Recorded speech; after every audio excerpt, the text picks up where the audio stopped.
Welcome everyone. तो स्वागत है आपका हमारी यूट्यूब चैनल नेक्स्ट लेवल तैयारी विद रनौत्स में। मैं आप सभी का दोस्त और टीचर अर्पण रनौत आज इस वीडियो में आपसे बात करने वाला हूँ क्लास +2 केमिस्ट्री के चैप्टर नंबर 5 की, जो कि है हमारा कोऑर्डिनेशन कंपाउंड। तो चलो गाइज, ज़्यादा टाइम वेस्ट किए बिना स्टार्ट करते हैं कोऑर्डिनेशन कंपाउंड। तो सबसे पहले मैं आप सभी को बताना चाहता हूँ कोऑर्डिनेशन कंपाउंड हमारा क्या होता है। तो सबसे पहले आते हैं कोऑर्डिनेशन कंपाउंड की डेफिनेशंस पे। The compound which consist of central metal atom और ion surrounded by ions and molecules are called as a coordination compound. इसका मतलब बेटा ये है, ये जो भी हमारा मेटल होता है अगर उसके ऊपर कोई चार्ज ना दिया हो वो हमारा मेटल्स का एटम होता है। अब अगर मेटल्स पे हमारे चार्ज दिखने लगे तो वो हमारा मेटल आयन्स का होगा। अब मैंने यहाँ पे ये वाला मेटल बना रखा है, इसके साथ में बहुत सारे आयंस और मॉलिक्यूल मेरे जुड़े हुए हैं। देखो ये वाला आयंस मेरा जुड़ा है, ये भी इस तरह से बहुत सारे आयंस मेरे जुड़े हुए हैं। तो ये वाला मेटल जो होगा हमारा वो मेटल ऑफ एटम हमारा होगा। अब मैं बात करता हूँ आप सभी से कि ये जो भी मेटल का एटम होता है या आयंस होता है वो ज्वाइन होता है बाई सम मोर आयंस। ठीक है, आपके पास कोई भी वो आयंस हो सकते हैं या तो आप बोल सकते हो कोई भी आपके पास वो मॉलिक्यूल्स हो सकते हैं जो इसको सराउंड करके रखते हैं। देखो किस तरह से इन्होंने इसको सराउंड करके रखा है, जितने भी आयंस हैं इन्होंने इसको सबको सराउंड करके रखा है। जो भी हमारा सेंट्रल मेटल एटम है उसको ही हम कोऑर्डिनेशन कंपाउंड कहते हैं। तो आइए नेक्स्ट पार्ट पे हम पढ़ेंगे लीगेंड्स। लीगेंड्स क्या होते हैं? The atoms molecules surrounded by the central metal atoms और ion in a coordination compound is called as a ligand. मैं आप सभी से बताना चाहता हूँ कि लीगेंड हमारे क्या होते हैं।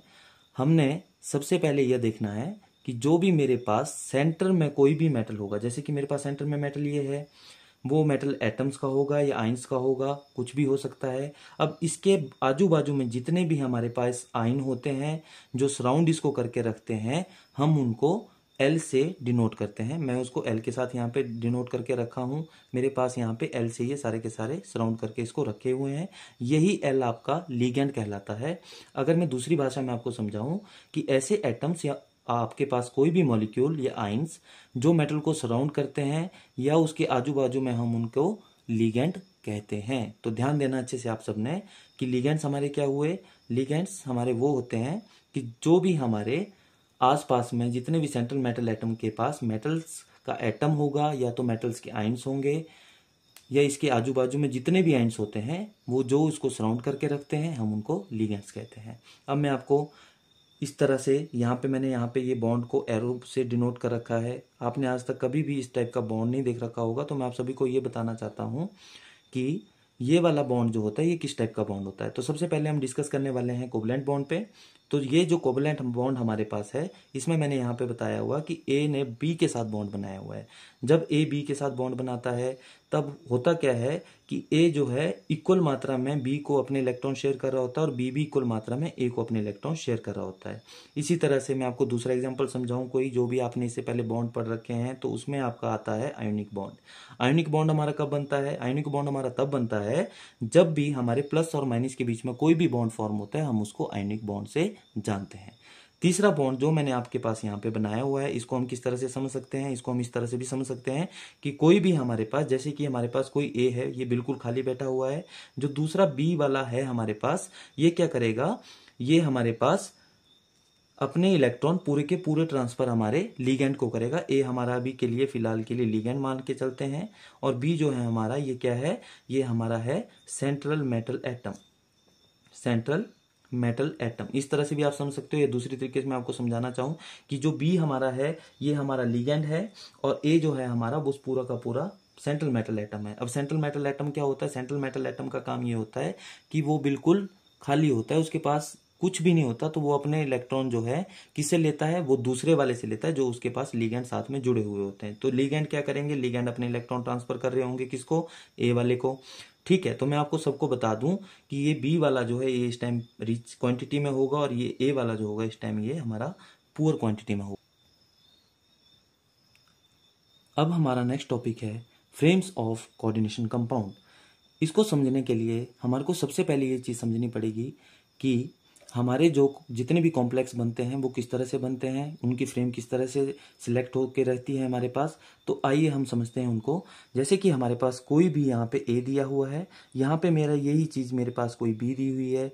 अब बी जो हमारा होगा बेटा वो हमारा होता है मेटल, और मेटल हमारे, मैंने आपको पहले भी समझाया था, मेटल हमारे एटम्स के भी हो सकते हैं, ये हमारे आइंस के भी हो सकते हैं। आप इसको इस तरह से भी समझ सकते हो। अब ए वाला जो हमारा होता है वो लीगेंड की तरह काम करता है यहाँ पे, तो मैंने यहाँ पे इसको लीगेंड मान के रखा हुआ है। अब जो लीगेंड होगा इसी को ही हम लोग दूसरे नाम से जानते हैं, जो है हमारे पास इलेक्ट्रॉन पेयर डोनर। इसको हम दूसरे नाम से किससे जान सकते हैं, इलेक्ट्रॉन पेयर डोनर के नाम से। और इसी को ही हम एक और नाम से जान सकते हैं, वो है हमारा लुईस बेस। लुईस बेस का भी यही काम होता है हमारे पास। लुईस बेस का हमारा काम ये होता है कि ये अपने इलेक्ट्रॉन डोनेट करने का काम करता है। ठीक है, अब मैं आपसे बात करूं मेटल की, जो मैंने यहाँ पे बी वाला लिख रखा है, ये मेरे पास मेटल है। इसी को, ये मेटल हमारे एटम्स के भी हो सकते हैं, हमारे मॉलिक्यूल्स के भी हो सकते हैं। अब मैं इसको दूसरे नाम से भी जान सकता हूँ, जैसे कि मेरे पास है ये इलेक्ट्रॉन पेयर। अगर ये हमारे पास डोनर है तो ये हमारे पास एक्सेप्टर का काम करने वाला है बेटा, तो मैंने इसको लिखा इलेक्ट्रॉन पेयर एक्सेप्टर। और दूसरा नाम इसका और क्या हो सकता है, तो मैं इसको लुईस एसिड लिखने वाला हूं। लुईस एसिड क्या होते हैं, लुईस एसिड हमारे पास इलेक्ट्रॉन एक्सेप्ट करने वाले होते हैं। अब लुईस बेस का क्या काम था, लुईस बेस का काम था इलेक्ट्रॉन डोनेट करवाने का, वहीं पे लुईस एसिड का काम है इलेक्ट्रॉन को एक्सेप्ट कराने का। अच्छा, मैं आपसे कोई एक कॉम्प्लेक्स लेके चलता हूं, तो यहां ध्यान दीजिए सारे के सारे कि जो मैंने यहाँ पे एक प्लेटिनम लिख रखा है पीटी। अब इसमें क्या करेंगे, इसमें इसके साथ हमारे पास 4 लिगेंड जुड़े हुए हैं। जैसे कि एक लिगेंड Cl जुड़ा है यहाँ पे, दूसरा लिगेंड मेरे पास Cl यहाँ पे जुड़ा है, तीसरा लिगेंड मेरे पास यहाँ पे Cl जुड़ा है, और चौथा लिगेंड मेरे पास Cl यहाँ पे जुड़ रखा है। अब होता क्या है कि ये पीटी जो है हमारे पास वो क्या होगा, ये पीटी हमारे पास होता है मेटल। मेटल एटम अभी मैंने थोड़ी देर पहले आपको समझाया था कि ये मेटल एटम हमारे आयंस के भी हो सकते हैं बेटा, ये हमारे एटम्स के भी हो सकते हैं। तो आपने इसको किस तरह से समझना है कि जितने भी हमारे मेटल्स होंगे वो इलेक्ट्रॉन पेयर एक्सेप्टर के रूप में होंगे, और जितने भी हमारे लिगेंड होंगे वो इलेक्ट्रॉन पेयर डोनेटर के रूप में होंगे।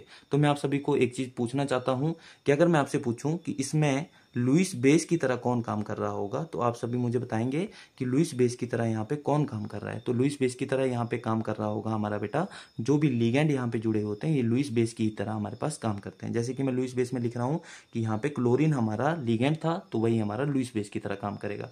अब दूसरा क्वेश्चन मेरा ये आता है कि लुईस एसिड की तरह कौन काम करेगा, तो मैं आप सबको बता दूं कि लुईस एसिड की तरह जो काम करने वाला है वो है हमारा प्लेटिनम। तो मैं यहाँ पे लिखता हूँ इसको पीटी की फॉर्म में।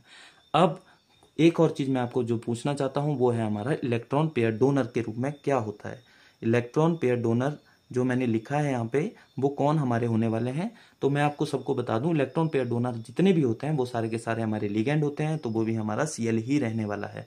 अगर मैं आपको पूछता हूं इलेक्ट्रॉन पेयर एक्सेप्टर कौन हमारे होने वाले हैं, तो इलेक्ट्रॉन पेयर एक्सेप्टर हमारे होने वाले हैं जो भी हमारे पास सेंट्रल मेटल एटम पे जुड़े हैं, तो मैं उसको पीटी के नाम से लिखने वाला हूं। तो आप इसको इस तरह से अपने नोट्स में उतारिए सारे के सारे।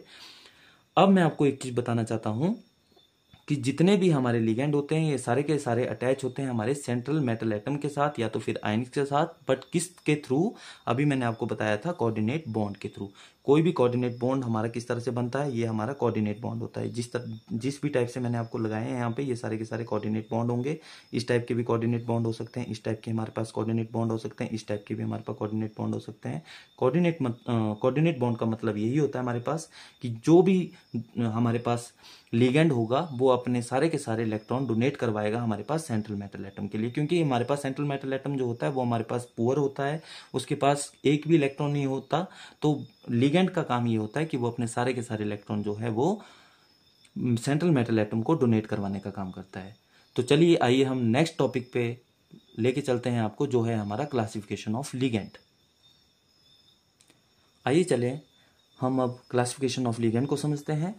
मैंने यहाँ पे 3 टाइप्स की क्लासिफिकेशन आपके सामने कर रखी है। जो हमारी क्लासिफिकेशन ये वाली होती है on basis of donor atom. तो इसका मतलब क्या होता है, इसका मतलब ये होता है कि डोनर एटम इसमें कितने होते हैं वो हमने अब पता लगाना है। तो सबसे पहले मैं आपको सबको समझा दूं कि जैसे कि हमारे पास कोई लिगेंड दिया है मोनोडेंटेड लिगेंड, इसमें मोनो का मतलब बेटा सबको पता है, एक का मतलब होता है मोनो से, और इसी को हम लोग सिंगल भी बोलते हैं, तो सिंगल भी से आप समझ सकते हो। ठीक है, अब डेंटेड का मतलब क्या होता है, डेंटेड का मतलब होता है डोनर एटम। तो आप यहाँ पे समझ सकते हो, इसको मैंने लिख रखा है यहाँ पे डोनर एटम। अब मोनोडेंटेट का मतलब तो आपको सबको समझ आ गया है कि ये सिंगल से है। तो अब मैं आपको बताता हूं इसकी पूरी डेफिनेशन क्या है। The ligand which consist of a single donor atom linked to central metal atom is called as a monodentate ligand. इसका मतलब ये है कि एक ही डोनर एटम इसमें होने वाला है जो कि सेंट्रल मेटल एटम से जुड़ा हुआ है। अब इसके बहुत सारे एग्जाम्पल मेरे पास हैं, तो मैं आपको एग्जाम्पल समझाता हूं। सबसे पहले जैसे कि मेरे पास पहला एग्जाम्पल इसमें देखने को मिलता है क्लोरीन नेगेटिव, ठीक है। दूसरा एग्जाम्पल यहाँ पे आ सकता है हमारे पास OH नेगेटिव। ये सारे के सारे हमारे पास क्या हैं, आइंस हैं। तीसरा एग्जाम्पल मेरे पास हो सकता है साइनाइड नेगेटिव, CN नेगेटिव जिसको हम लोग बोलते हैं, वो भी आप लोग इसमें समझ सकते हो। अब मैं दूसरी बात करूंगा आपसे पॉलीडेंटेट लिगेंड की। पॉली का मतलब पहले तो ये समझ लो, पॉली का मतलब क्या होता है। पॉली का मतलब होता है बहुत सारे, तो मैं इसको इस तरह से भी लिख सकता हूँ, बहुत सारे। मतलब बहुत सारे, दो भी हो सकते हैं, दो से ज्यादा भी हो सकते हैं, इस तरह से आप इसको समझ सकते हो। The ligand which consist of 2 और more donor atom link to the central metal atom is called as a polydentate ligand. इसका मतलब ये है कि जो भी हमारा लिगेंड होगा वो 2 या 2 से ज्यादा डोनर एटम हमारे सेंट्रल मेटल एटम के साथ जुड़े हुए होंगे।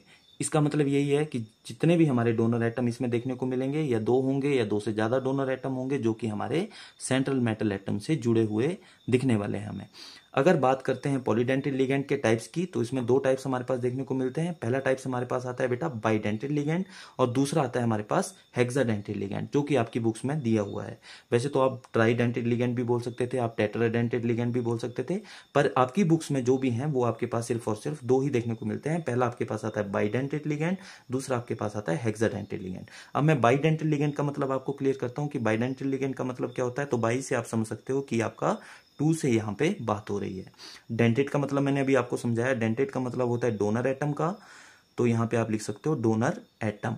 अब हेक्साडेंटेट का मतलब आपको सबको पता है, हेक्साडेंटेट आपके पास होते हैं 6 डोनर एटम इसमें देखने को मिलने वाले हैं आपको। तो यहाँ पे आप लिख सकते हो इसमें सिंपल सा, इसमें सिर्फ और सिर्फ आपके पास 2 डोनर एटम ही देखने को मिलेंगे। अगर हेक्साडेंटेट की मैं बात करूं आपसे, तो यहाँ पे सिर्फ और सिर्फ आपके पास 6 डोनर एटम देखने को मिल सकते हैं। तो मैंने यहाँ पे आपको 6 डोनर एटम लिख रखे हैं। अब बात करते हैं बाइडेंटेट लिगेंड के एग्जांपल्स की। तो बाइडेंटेट लिगेंड जो हमारे पास है उसके एग्जांपल हमारे पास हो सकते हैं यहाँ पे इथाइलिन डायमीन। आप लोग सारे के सारे ध्यान से देखेंगे, इथाइलिन डायामीन। अब यहाँ पे इथाइलिन डायमीन जो है उसको हम शॉर्ट फॉर्म EN से भी लिखते हैं, तो मैंने यहाँ पे EN भी लिख रखा है। अब इस इथाइलिन डायमीन का यूज या इसका स्ट्रक्चर देखें तो इसका स्ट्रक्चर किस टाइप से हमें देखने को मिलेगा। तो मैं आपको सबको बता दूं, ये एक CH बॉन्ड जो है हमारा दूसरे CH के साथ बॉन्ड बना के रखता है, और इसके नीचे हमारे पास कोई ना कोई लोन पेयर लगा होता है। जैसे कि मैंने यहाँ पे कोई लोन पेयर बनाया हुआ है, यहाँ पे भी मेरे पास NH2 लगा है और लोन पेयर साथ में है। मतलब इसमें एक डोनर एटम जो होगा वो NH2 वाला होगा, दूसरा डोनर एटम जो होगा वो आपके पास दूसरे NH2 वाला देखने को मिलने वाला है। अगर मैं आपसे बात करता हूँ हेक्साडेंटेट लिगेंड के एग्जांपल्स की, तो इसका एग्जांपल हमारे पास देखने को मिल सकता है EDTA। तो आप सभी ध्यान से देखेंगे, EDTA मैंने यहाँ पे लिख रखा है, आप इसको इस तरह से समझ सकते हो EDTA। अब इसका स्ट्रक्चर मैं भी आपको नहीं बना के बता सकता, क्योंकि इसका स्ट्रक्चर थोड़ा बड़ा है। मैं जितनी भी आगे की क्लासेज होगी मैं आपको बिल्कुल अच्छे तरीके से इसको समझा के दूंगा।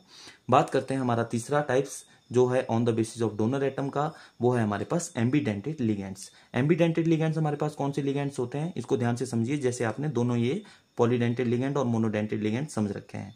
The ligands which consist of 2 donor atoms, मतलब इसका ये है कि इसमें 2 ही डोनर एटम होंगे। आगे समझिए, and uses the electron pair of either donor atoms are called as a ambidentate ligand. इसका मतलब ये है कि इसमें 2 ही डोनर एटम देखने को हमें मिलने वाले हैं, पर वो कभी भी किसी को भी इलेक्ट्रॉन पेयर अपने डोनेट करवा सकते हैं। जैसे कि मैं आपको एग्जांपल के रूप में समझाना चाहूँ, तो यहाँ पे मेरे पास एग्जांपल इसका ये हो सकता है, जैसे कि मैं यहाँ पे बना रहा हूँ कोई मेटल, सेंट्रल मेटल एटम है, यहाँ पे मेरे पास कोई क्या है, नाइट्रो लिगेंड यहाँ पे जुड़ा हुआ है, तो आप यहाँ पे लिख सकते हो नाइट्रो लिगेंड। ठीक है, यहाँ पे नाइट्रो लिगेंड का स्ट्रक्चर आप बना लीजिए। दूसरा मैं आपको इसी को ही दूसरी फॉर्म में लिखना चाहूंगा, तो मैं इसको कैसे लिख सकता हूँ, जैसे मैंने लिखा है यहाँ पे बेटा सेंट्रल मेटल एटम, यहाँ पे मैं लिखना चाहूँ तो मैं यहाँ पे आपका नाइट्रोजन लिखूंगा। इसका सिंगल ऑक्सीजन जो है आपका बॉन्डेड आपका इस तरह से आएगा, डबल बॉन्डेड ऑक्सीजन जो है इसका इस टाइप से आने वाला है। तो मैं आपको समझाना चाहता हूँ कि एम्बीडेंटेट लिगेंड का मेन मकसद क्या है। तो इसका मेन मकसद यही है हमारे पास कि एम्बीडेंटेट लिगेंड जो होते हैं वो या तो फिर हमारे पास इसको नाइट्रोजन अपने इलेक्ट्रॉन डोनेट करवाने वाला है, यहाँ पे इसको ऑक्सीजन अपने इलेक्ट्रॉन डोनेट करवाने वाला है। तो इनका दोनों का मतलब एक ही है, तो आप इसको इस तरह से भी समझ सकते हो। अगर आपको मेरी वीडियो बहुत अच्छी लगी होगी तो प्लीज़ लाइक, शेयर और सब्सक्राइब जरूर करिए। मैं अगली वीडियो में भी इस तरह से आपके लिए टॉपिक लेते आते रहूँगा। ठीक है, धन्यवाद, थैंक यू, शुभ रात्रि।